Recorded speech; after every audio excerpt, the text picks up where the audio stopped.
and welcome to Sustainable Kashi's free permaculture class. We're really happy to host these classes to help us all connect with our ecosystem around us using permaculture as the foundation. Any suggestions for future classes or subjects or teachers, please type them in below and we'll do our best to try and make that happen for you. Please check out sustainablekashi.com to learn more about our project. Today, we're really excited to be talking permaculture with David Ahlgren. David is a symbiotic educator and a holistic life and community coach with expertise in large-scale earthworks designs. He works with large-scale water projects around the world, and I have personally taught with him in permaculture design courses, and I just love his energy. So I'd like to introduce David and ask a few questions. So David, how did you get started on your permaculture journey? I was born in the jungle on the island of Guam in Southeast Asia. And there was a gentleman who had a desolate piece of land that had been overcropped and overgrazed by humans that hired me to come hand him trees and dig holes and plant trees in a symbiotic relationship. And that stuck with me. And also just growing up in the jungle and seeing my father actually get a grant to clear cut the jungle. My story fast forwards to Oklahoma, and I built a software for the Chinese government. And then I turned around and I went to Guam to sell the same software. And I went back to the food forest that I helped plant, and it was dripping with abundance. And I went to the fields where my father clear cut the land, unknowingly destroyed the land, and limestone was sticking out of the ground. My rental car got stuck in the topsoil at the beautiful food forest that I helped plant. And I went home and bought land and got mentored by Jeff Lawton. And many beautiful other humans and other parts of nature have mentored me and spoken to my life. And so that's been my journey in getting to the place I am now. Beautiful, beautiful. It's always a pleasure to teach with you and alongside of you because your framework and your view on the relationships on this planet really touched my heart. And I'm curious, what does permaculture mean to you? It means dancing in harmony with nature. And with that dance comes abundance, period. Beautiful, beautiful. So succinct and very true. And how do you see permaculture shaping humanity in the future? Oh, that's such a beautiful thing. I believe humans are elements within nature, and all the other elements in nature do come together past disturbance and bring harmony. And so I believe humans are part of that harmony. And I believe when we step into our natural role in nature, abundance starts to flow. And I see that already in our world today. Thank you for all the work you do. I'm really looking forward to your presentation. So without any further ado, it's my great pleasure to welcome David Ahlgren. Oh, thank you. Terry, it's been a joy to walk in nature with you. There's just been so many moments with so many amazing humans. And when I can walk in nature with anyone, I always say I can walk in nature with President Trump. And hopefully we can find and see some of the harmony within nature. So that way we can hopefully embed that into the way we walk and the way we live. But Terry, it's just been such a joy.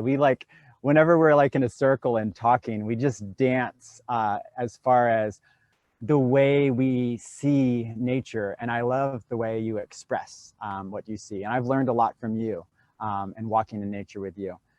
So from that, I want to give some intentions. One of the intentions is to get you all excited.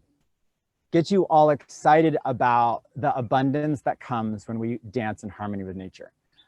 But I want to first start out to kind of give you an analogy of where I'm at and where I want to be. It's as though I hiked up a mountain and enjoyed the process of getting there. And I saw an amazing, beautiful view. And I saw so much more, so much perspective. And this hike was a gift from all of nature. This hike was a gift from the humans that have spoken to my life. The humans that have held me accountable to the degenerative parts of my life. And I've never gotten to the peak of the mountain. I believe this mountain does not have a peak because it's an infinite mountain. But as I've come down today, I want to excite you all about what I've seen and tell you the tales of the pathways to see some of the things I've seen, and also tell you that you don't have to take my pathway, but I want to inspire you to climb the mountain with me. And from that, I want to also blossom out and tell you what I've learned from the mountain. And then at the very end, if I have some time, I would like to talk to you a little bit about one thing you can take as a method that I've seen that really works in an urban environment. And I would guess that at least half of you probably have an urban environment. And I've been specializing for a long time in like hundreds and thousands of acres, but I love challenging myself. I've moved to St. Petersburg, Florida, and I travel from here to other places to teach and consult. But here it's been fun to like move into an urban setting. I haven't lived in an urban setting since college, and to look at the systems that are symbiotic with your neighbors and with the government is important. So I'll do that. And then also, if you guys have any questions, like really deep questions or really shallow questions, any questions at all, you want to just throw in the chat. We're not going to guarantee we're going to get to them, but at the end, I might say, hey, Terry and Amy, do you guys have any questions? So go ahead, throw any deep questions in the chat. And so they have those for us. And if they're not answered here, I'm going to answer them online at the end. So we'll give you guys a link to that. So in this, I want to first, let's just stop for a second, and maybe all of us can just get to a place of centering and listening and feeling. If you're outside, feel the air. If you're inside, just feel the presence of the air and the nature. Maybe put yourself in a memory of where you've been in the jungle sometime. The most unhuman touched place you've ever been. And just feel it. Feel the energy of the trees. Hear the energy of the trees. Smell the energy of the trees. And then just imagine yourself walking through this forest.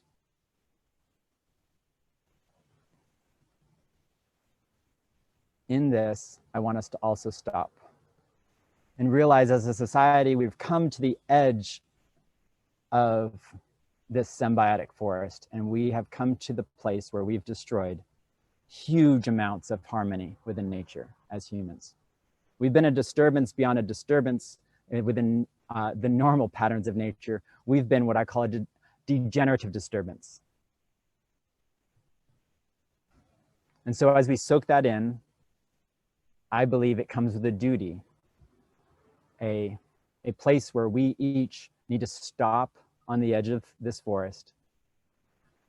And before we re-enter the beauty of nature, we need to realize its beauty and its symbiosis and its sovereignty over itself. We need to honor it.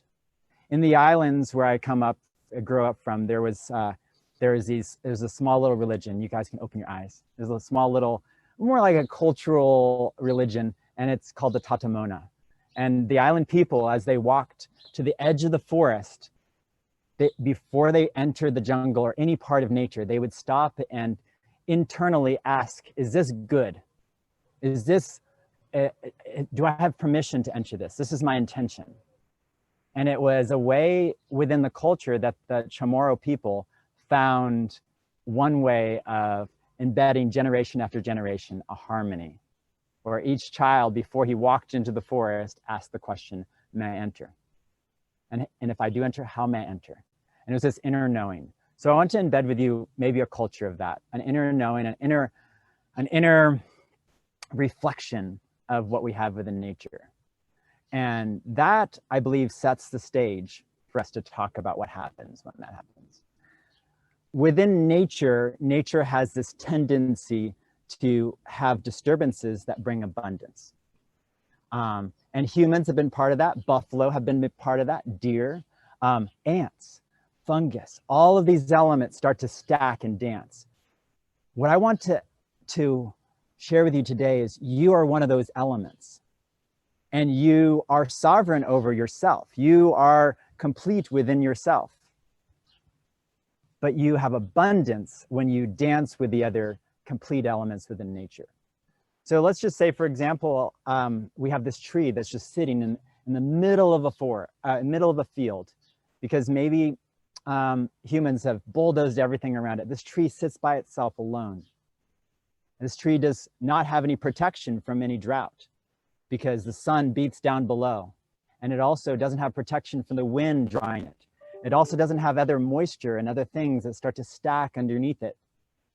And this tree is in a scarcity state. It has no friends. Put yourself in the middle of the desert by yourself with no water, no help. But you put yourself in a desert with a community, you can actually build an oasis. And we've seen this throughout history. We've seen this, if you go back to the Bible or the Quran or any other historical text, and you look at the civilizations, when they stopped and observed nature and found harmony, they produced abundance. Not only an abundance like of eating, this is Malakia right here, I'll talk about later, but eating food that just grows itself basically, and you're just planting one tiny seed. But also the harmony that comes when us as humans start to dance together. And I'll just tell you a quick little story, jumping on my story of permaculture. I went and did a project in the Pacific Northwest, and it was like my poster child project. My pride came in, and I was like, yes, I'm gonna do this. Had students come, beautiful landscape, beautiful things. I saw signs that these two humans who were stewards of the land were not in harmony. But I still went and participated in a disturbance to stop, slow, and soak water and produce abundance over time. But this abundance is volatile. And the humans, not too long after I left with the students, became in disharmony. And the land fell back to a degenerative owner due to foreclosure. And that was really saddening to me because of the fact that I had put so much intention. We made a disturbance that was volatile, like a young child. You don't take a young child and just say, here, go off into the desert. But this young child needs to be raised. We have a part in tending, like we tend to a child. We have a duty to move things into abundance. And so from that point, I committed to half of my research and half of my development into the human relationships. And so as we move forward in the discussion, I want us to ask ourselves, what does our landscape look like? Do we hold ourselves as sovereign beings and honor ourselves? And are we complete within self? And can we share the complete and abundance of ourselves with the other selves around us? And so I feel, and I know that for me at least, I've seen the nature of myself needing balance before I enter nature. And when I have greed or I have pride or I have a sense of possession towards something in nature, then I can take it and rule over it. If you all were here in a circle, I would have a little baggie and I'd pass it around, and in this baggie is little eyeballs. And in these little googly eyeballs, I'd ask you to take these googly eyeballs and put them on things. Because I feel like in nature, we respect things more, and we bring a hierarchy of sovereignty based on eyeballs. And also, if we walk around and talk, we're also more sovereign than the other things. I believe all elements within nature are beautiful. Historical texts from the Bible to the Quran to all this, all speak of that. People groups have observed that. And all those there are is texts of people observing an amazing magnitude of the beauty of human relations and nature. And if we read it with those intentions, it's like, whoa, these people saw like a tree planted by rivers of water bringeth forth fruit in its season, or a tree amidst a forest as fruit is sweet. These are texts that say, we need to be in a jungle. We need to be beside waters. And so people have seen that, nature's that, and now we have this crazy thing in our world called science, and it all speaks together. So when all this comes together, we as people can get excited about what happens when that harmony comes. So the first thing I've talked about is us as humans complete, but when the two people come together, they're much greater than two. They may be 100 or 1,000. And when the humans come together, 2, 4, 5, 10, thousands, and then they start to walk in nature together and tend to it, we now multiply an exponential growth of abundance and harmony. And this is not me just like throwing out some high, wide, hopeful thing. This is proven by science And this is proven by large scale development. So if we can do this, and if you guys jot down one note, jot down the Luz Plateau. It was the largest regenerative land revitalization project in modern history. And they restored hundreds of thousands of acres of land with small amounts of energy. And they've turned a desert into an oasis. Not only that, what was once a yellow river is now becoming much more clear. And now the droughts and the floods going down all through China are positively affected. So we put in small units of energy over one generation and we restore amazingness. So I'm definitely not the doomsday, like the whole world's global warming. Nature is so much more beautiful and so much more powerful. And yes, if humans were just a stagnant thing, yeah, it's going to take hundreds of thousands of years maybe to get back to a harmony. But I was able to show in a deciduous forest through my research that when humans come into the system, stop and listen, I'm able to stop, soak, and store water on an ecosystem, restore Dust Bowl era destruction in 6 to 8 years, which nature by science says takes about 100 years, and 100 years of pain and toil. And that's if humans don't touch it. So we add this element of like sustainability or like do no harm. We're beyond that as a society. And I want to open you to the picture of that when we enter and touch nature and when we tend to her, we can put in small units of joyous energy and just get out abundant. So what does that look like in our lives? Like how does that manifest in our days? And I'm just going to tell you a few little stories of how that manifests when I was doing research. So bought this farm. I'm having to make payments on the farm, making payments to sustain my way of life while I'm trying to figure out, hey, how am I to dance with this nature? And so I read lots of books, and I'm going to pick this little plant here and I'll show you. I actually didn't intend to having Malakia, which is Egyptian spinach right here, but this is a plant that really speaks to me. I plant it everywhere. So if I teach in nature, like there's Malakia on this side, Malakia behind us and such. And if anyone here wants some Malakia seeds, you can come to St. Petersburg and get some. Or if you send me a Facebook message, I'll put some in an envelope for you. I have piles, like literally, I'm opening right here a pod of Malakia seeds. And in here, I hope we can kind of see it. Can see this pod. Oh, the seeds are just literally falling out of it into my laptop. Hopefully don't start a fire. So these little green seeds I read about, and I read that the nutrient density of Malakia is off the charts. It puts kale to shame. It's not only, no, there's some things, you know, Terry and you all that have planted a lot of things, there's some things that put kale to shame, but they're not tasty. There's like, yeah. If you're dying, if you're like in that desert and like, you know, like whole societal collapse, yes, you're going to be hungry enough to eat it. This stuff, when I walked, okay, I got to back up in my story here. So I read about the seeds and I planted them in a row, but also you have to realize I planted hundreds of other seeds in rows. But I came to a point at the farmer's market that I didn't have very much food in the heat of summer. I'm like, how am I going to fill this table? You know, I'm the only certified organic. I'm already laughed at by all the other farmers. And so I went to my garden and I saw this row number 27, whatever it might be. And I looked up what row number 27 was because I kept records, didn't put little labels on every plant. It's about a 30-foot row. And it said Malakia, and I read it again. And I was like, oh, wow, I read about this. This is awesome. So I bundled this big bundle of Malakia up, like a big bushel of it. And I took it to the market and set it on my table along with a few other random tomatoes and random leftover produce I had. And this man walked up right before and he said, how much? It's this guy, I don't know exactly how to say him, but I always called him Abu because it sounded kind of like Abu. He's an Indian man.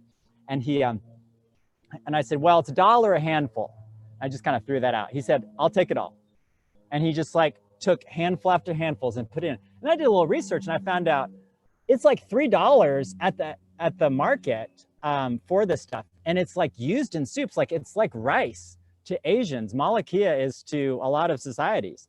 And it's just really tasty stuff. So, and if you're here, I would pick it and pass it around. So we can kind of like, I'll take a little taste, just imagine in your mouth. It tastes, has some very strong viscosity, like kind of like if you're to eat okra. but it also has just immense balanced flavor. And it also is super good for digestion. What I would do in my farm when I'm giving tours to university professors or whoever it might be walking through the farm, or skeptical friends or anybody, I would walk through and I just like hand them leaves of things, you know? We all do that as permaculture, like, oh yeah, this is my farm, I'm giving you a tour. So we handed them, and I would never tell them what it was. And then I would wait to see if they say, hey, what was that thing that you just gave me? And 90% of the people were like, I want more of this. This is amazing things.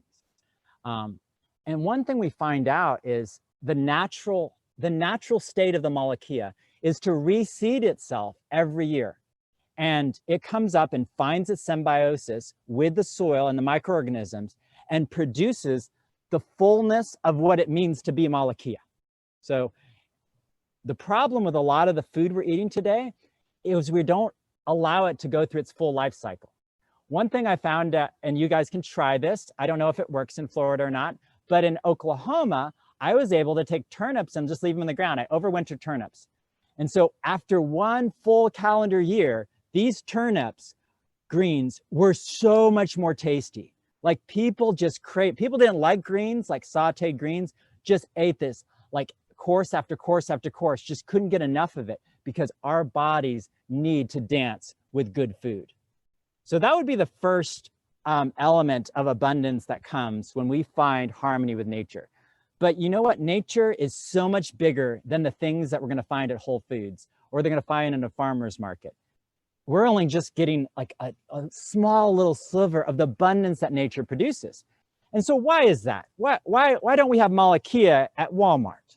I mean, it's super easy to grow, but its nutrient density is so huge that it starts to break down. Even in the small amount of time I've been just sitting here, this Malakia is starting to look like it's wilted because it's all the microorganisms that break things down need to eat something. And if they have nothing to eat, that apple can go across the world. But the reality is we need to start eating some of this goodness. And honestly, you can just take this seed and just literally shake it in your garden bed and you're gonna get abundance. Because all I did originally was a little packet of seed and I shook it down a row. At the end of a day, I was probably with a flashlight in the dark, how much I was planting.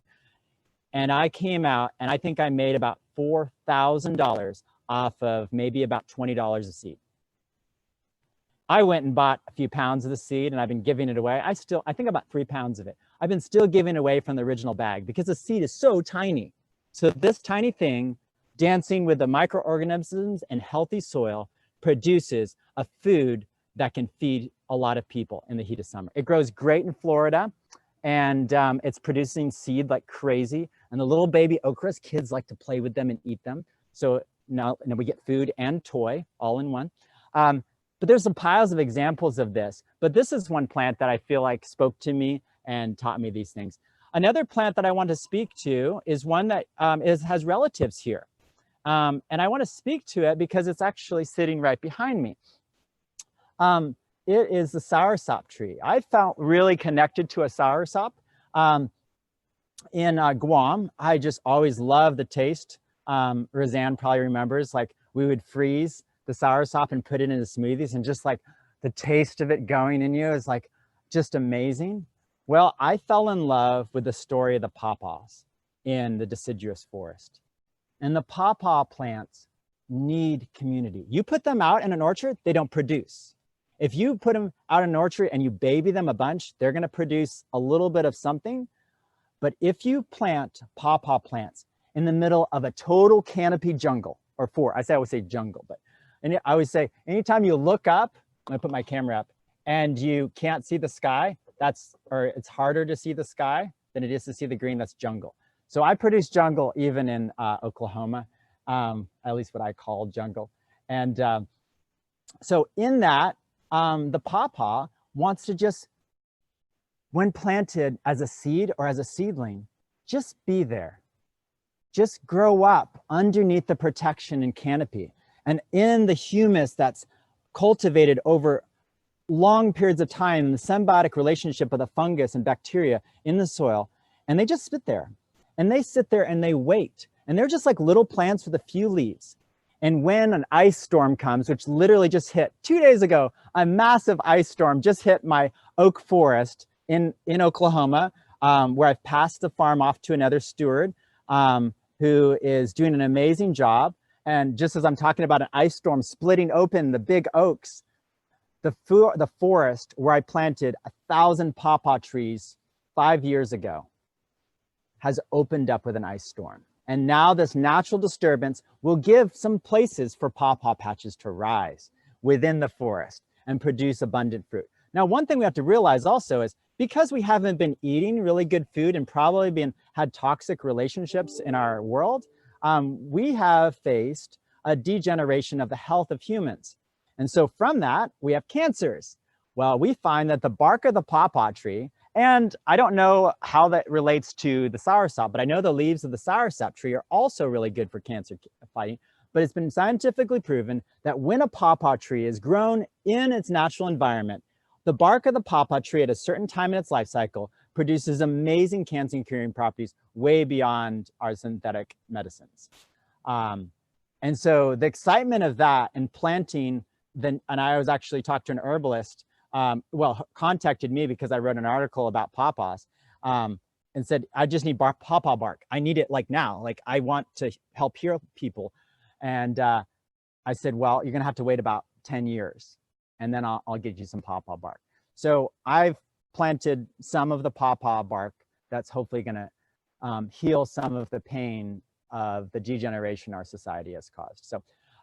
So from that, we have, so now humans, I'm taking us through this life cycle of at least my regeneration, and what I've been taught and seen through nature is we realize our place, we start to dance, and when we start to dance, abundance starts to flow. And that leads us to one of the elements within permaculture, which is stacking functions and things working together. And when they work together, it's beyond our scientific ability to measure the abundance that comes. There's a great sister, Elaine Ingham, who has multiple PhDs, who has done revolutionary work in looking at how little this plant or any other plant needs when it has bioavailable nutrients to rise. And those bioavailable nutrients work from providing the right environment within the soil for microorganisms and bacteria and fungus to like rise together and bring that abundance. So they're just the workers underground. Instead of like spraying like 5 gallons of nutrients here, I can just maybe have a teaspoon of the nutrients, and they all harmonize and they have that cycle.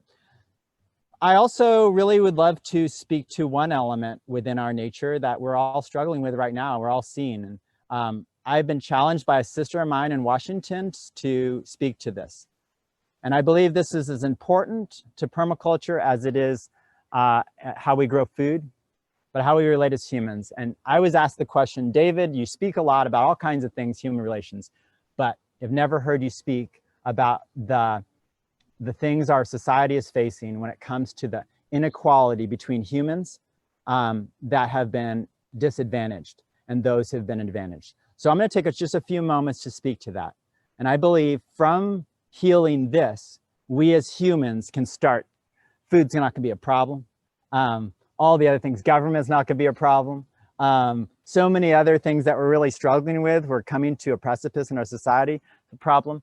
And that would be this concept of one element within nature. And I'm going to like turn my thing up here. I'm going to keep my face on here, and I want to speak to this tree. So in here, I said we have a soursop tree right here. And this soursop tree has been underneath the canopy of this nitrogen fixating tree we call in Guam tongan.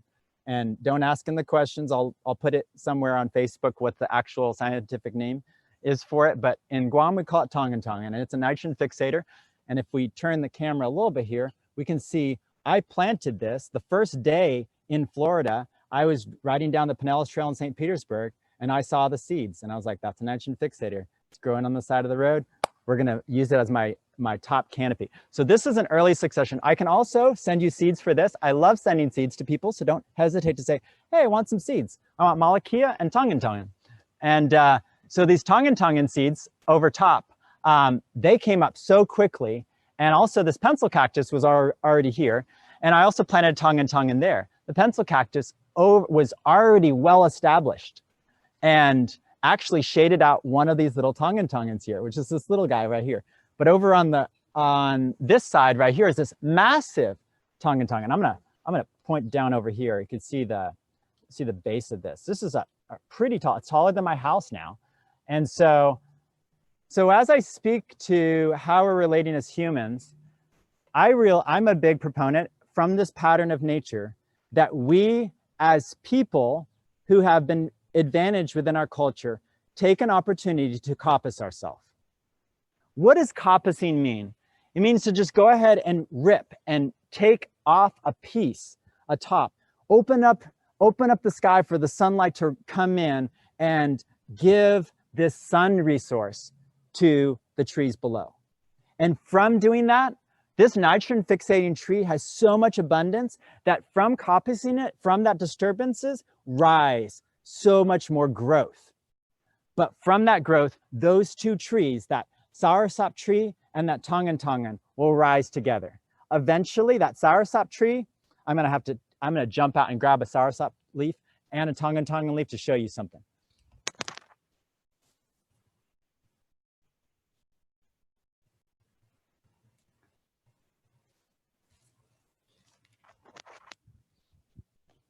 Oh, the smell. I wish I could pass this around to each of you.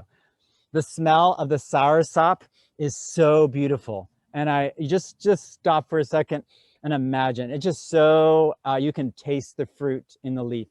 So this is a Soursop leaf, and this is a tongue. This one is dominant in the upper story. Eventually, this leaf will shade out the tongue when coppiced at least once or twice. And eventually the tongue will be so happy underneath the shade, and it doesn't need to grow any bigger. Its root system's already established. It's already awesome. And so I'm a proponent of us as a culture going ahead and coppicing a tree, and that would be chopping off the top. And so what does that look like? Sometimes that looks like us building patterns as humans of the third ethic within permaculture. And I'm gonna just go through the ethics of permaculture and kind of weave these together. The first one, and these are different people have different sets of ethics said different ways, but this is the David version. I believe my first ethic of permaculture is care for self. Because until we can care for ourselves and honor ourselves and our sovereignty, we will do a terrible job at replicating that and mirroring that in how we relate it to nature. And from that first ethic is if we believe we are to honor ourselves, that means we so much need to honor that other self next to us. All of us around us need to be honored. And from that place, we turn around and we go to the second ethic. And that is care for the earth and everything in it. And this is not a hierarchical way. It's just like, you are a tree and I'm a human. I have a role of tending nature, not a role of owning and possessing and controlling. So we're called to tend nature. Historical documents through all time call us to that. And I want today to call you to tend the nature of self, nature of all the other elements around with the same honor we honor ourselves. Then comes the third. From those two, when we bring those elements together, from those two, rise the third ethic, which is sharing a surplus. That surplus, that third ethic comes with an assumption and a knowledge and a knowing and a seeing that I've seen that this surplus, this abundance that comes is so huge, way beyond our needs. And when we find that harmony, coppicing is a joy. And so I think that one of the elements still is that we as humans need to find harmony within self and then move on to sharing that surplus. And that surplus is amazing because in the system, as we coppice, we put that organic matter that's just nitrogen rich, been absorbing lots of goodness underneath both the Soursop tree, and it's not just a Soursop tree. Like, you can plant like 50 things in this little nook that I call a food island. And I'm going to talk about it at the very end. I have almost enough time to do that. But let me finish this concept in that from that coppicing, we actually feed all of the elements within it and within the soil. And then we have this mat of moisture that rises underneath the canopy and stops, soaks, and stores water. Nature, forests, jungles, all of them, even deserts, have systems of stopping, soaking, and storing water. Deer walk on contour across the landscape in order over time to stop, soak, and store water. What are we as humans doing to do our part and walking in nature in a way that is harmonious? So, so from that, we got excitement. So whether it's Black Lives Matter or women or men or police, we all, or Trump, we all need to stop and come to the edge of the jungle and find what that harmony looks like. And I would argue, at least for David, coppicing is a way to do it. And that would be getting rid of the hierarchy, moving forward, and sharing the surplus that I've been given. And one of those elements that I'm committed to doing, I believe is really important, is helping fund resources for people to get nonviolent communication education. So if you know of anybody who needs a nonviolent communication education, I would love to bring resources together and education together to make that a foundation of how we relate to one another. That's just one way I'm doing it. Also, any surplus I have from my education goes back to me giving back to traveling to Panama to do restoration with the systems and nature there. So yeah, and I'm excited about that. Like, oh man, I could talk for hours about what I just experienced in North Carolina with farmers coming into my workshop with Trump bumper stickers and saying, I'm Joe, and I don't know what permaculture is, but my fields are flooding, and also in the dry season, my plants are dying, and I'm really struggling to try to figure out how to grow things. And my grandfather figured it out, but I can't figure it out. And there's a landfill that got put in upstream from my farm, and I don't know what to do. These are the people that I want to work with. Not the ones that expect me to show up like this, like, I'm David, I'm a permaculture designer, and I'm going to tell you what to do.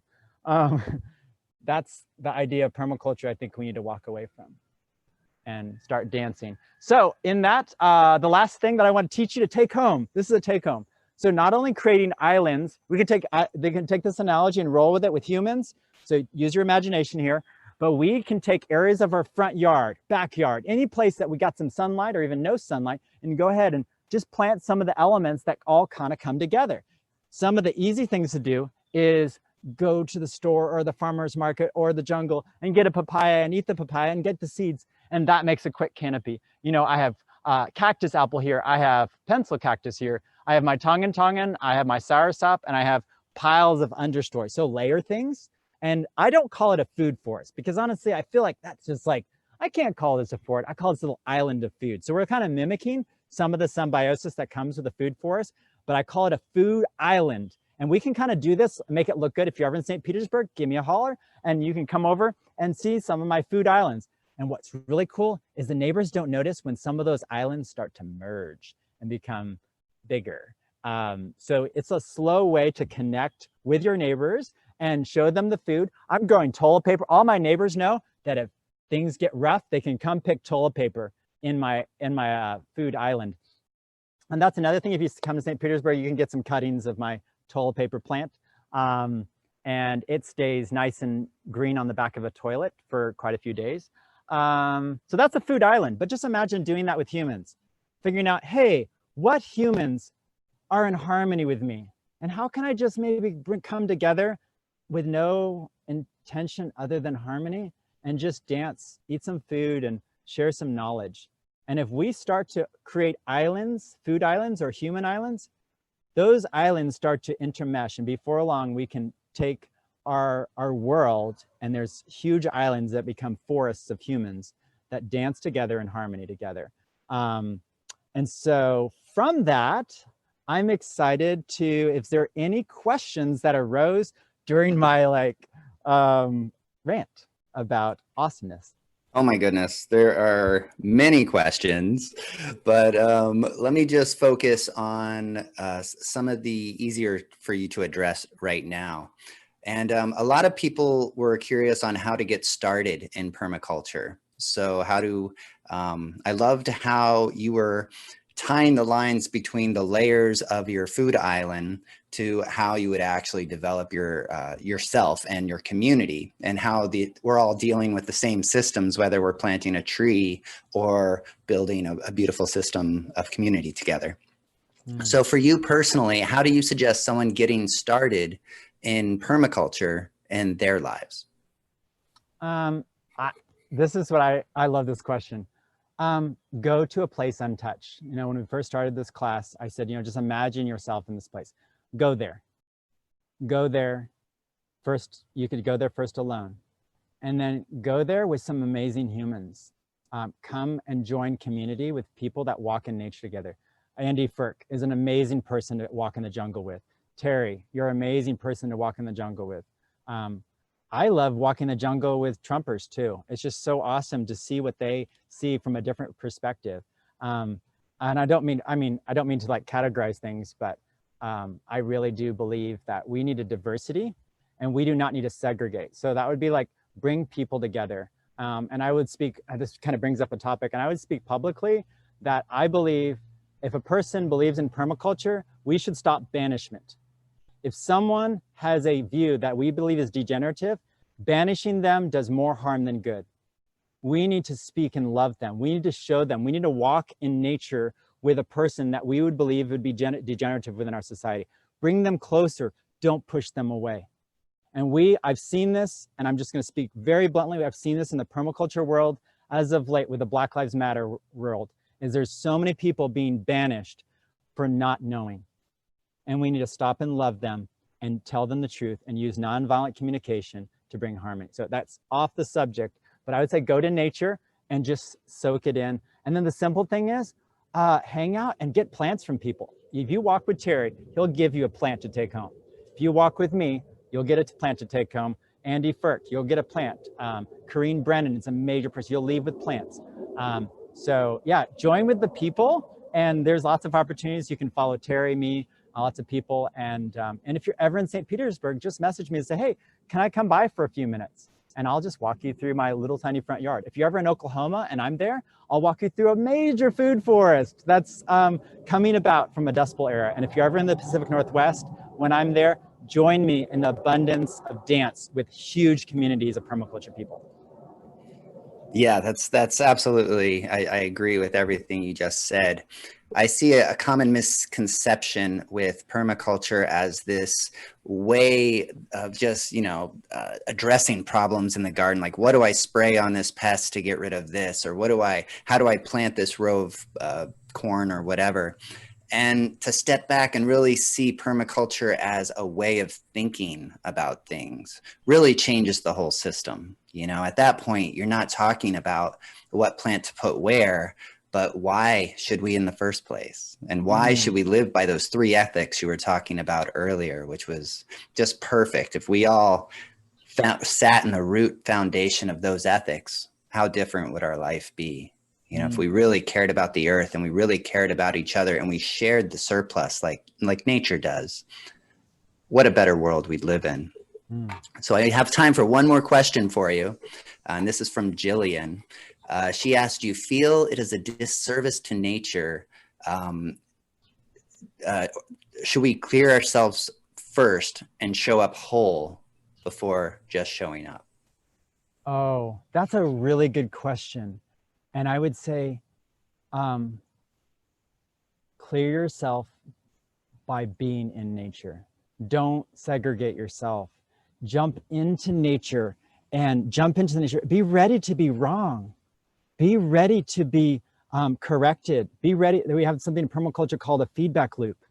And we hopefully will do that with nonviolent communication and without assumption and without shame and banishment. It's just come. Come, and you'll never find yourself totally healed. It's a process. We as elements within nature go through seasons. And just because you're in winter, maybe you need some warmth. Maybe you're in the middle of summer and you need some shade. Let us as community be those trees over top that provide that shade. We don't need perfection. And something you said earlier, Terry, really spoke to me, and the fact that permaculture has been said as a design science. And yes, it is. But I would say more than that, it's a listening science. And it's a dancing science where we're coming in with nature and listening. And then from the listening, we have intention, and that's design. And we design based on it. But it's not like I see so much like westernized permaculture in our world today. It's like, we're design, here's a design. Or like, I call it artistic permaculture. People like draw this beautiful picture. And I love the beautiful pictures within permaculture. It's great. But when do we can perpetually dance? Never stop that. Never stop touching the leaves. Never stop smelling the soursop. So yes, come into and be underneath the shade of all of us, and know that I'm not complete. I have so much. In the past year, I've had so much disturbance in my life that has brought me so much more abundance as I've even been drawn closer to come close to nature and the nature of other humans. And I'm so thankful for the community of permaculture in our world and people in our world that have come alongside me and held me in the midst of amazing changes and winter in my life. And I think a lot of us have faced some winters in the past year, and I'm grateful for nature. Sometimes just stopping and listening to the waves for me brings harmony. But then doing that with other beautiful humans is so awesome. So thank you for the question. Whoever said that, that was amazing. Thank you, David. Thank you. This is just a wonderful conversation. I really enjoy your perspective on the lens of permaculture within our lives. I know you have a few classes coming up, some wonderful earthworks classes, and could you tell everybody how to get in touch with you and what's available? Yeah, you can follow me on Facebook. It's David Ahlgren. On Instagram, it's Dave Ahlgren. It's spelled Ahlgren. And you also are welcome to just start a conversation. I spend at least 25% of my time having conversations with people, and I am no greater than you. If you come and you start gooeying me, I probably won't answer your message. I'll answer it very smallly. But I like to come and build community with people in a way that's non-hierarchical. If you do that, you're my friend. We'll just be friends. And so let's join together. North Carolina is growing. So the more we can start to step and hold hands with the farmers in North Carolina and around the world, the more we can do that. So if there's ever an opportunity just to come and join the communities that are happening, make that your vacation and join with us, and spending 3 days in Raleigh, North Carolina in the spring to do a full immersion earthworks course. There are people who are like, I don't have a farm, don't plan to have a farm. I just come for the community and food, and we do that. Wonderful. It sounds like a great experience. And thank you so much for sharing everything, sharing your heart with us today. It's really wonderful to see your excitement, your optimism, and just your spirit. Thank you very much, David. Thank you, Terry. It's an honor to dance with you all. Absolutely. And then I want to thank Amy for making this call happen. Amy Zelt, she's the mastermind behind the camera, making all the questions and fielding everything for us. We have too many questions to answer right now, so we're going to move everything over to the Sustainable Kashi community page on Facebook. And I'll paste your address there, or not your address, but at least your question there. And if you want seeds, we had a couple requests for seeds. Make sure you ask for them in that community page. And that way we can make sure you get the seeds, or at least get connected to somebody who can get you the resources that you're looking for. If you feel you've gotten anything out of this class, please feel free to donate. We have a couple different donate links right next to us that pays for the Zoom line and keeps us running and makes everything happen. Next week, we have Kara Alter from Alegria, which is an eco-village in Costa Rica. They're having a lot of success and a lot of beautiful design work out there. So you'll want to make sure to come and check that out next week. Permaculture has changed my life. I appreciate seeing the holistic methodology to nurture regenerative living. Including food, water, energy, and community. Permaculture allows us to build systems that feed each other and produce no waste. It's the more we can build these highly efficient systems, the more we can share the abundance in other aspects of our lives with each other. Thank you for joining us on this important topic, and we look forward to seeing you all next week. Thank you, David. Thank you so much for sharing with us. Thank you, Terry and Amy and all of you. It's been a joy. Hope to see everybody in the Sustainable Kashi community page, and we'll get all your questions answered.